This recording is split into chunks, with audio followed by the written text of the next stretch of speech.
Alright, so bale magandang umaga po sa inyong lahat mga kahambol. At kamusta po kayo? Well, I hope that we are all doing good po. So bale nagkakape nga po pala tayo, no?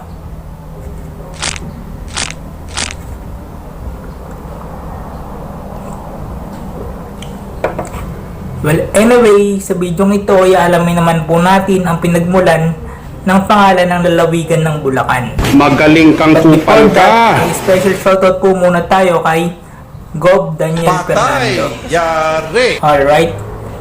Shoutout po sa inyo, Gob, ano? At stay safe lang po tayo.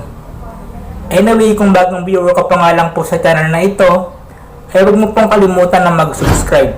At isama mo na rin po pati yung bell notification.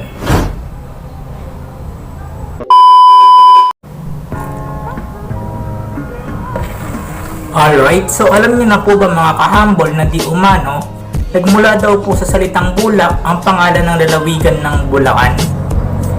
Dahil daw po sa mga puno ng bulak na marami sa lugar na ito noon. Pero marami din daw po di umano ang nagsasabing ang bayan ay dating tinatawag na Bulak, Lakan. Dahil daw po sa malaganap na halaman at bulaklak sa lugar na ito noon.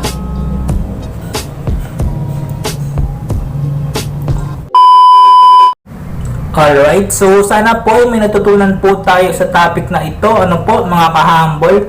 At kung nagustuhan nyo nga po ang video ito, ipaklik na lang po ako ng like button sa ibaba. And please comment down below your reaction and opinion in this topic. And please don't forget to subscribe.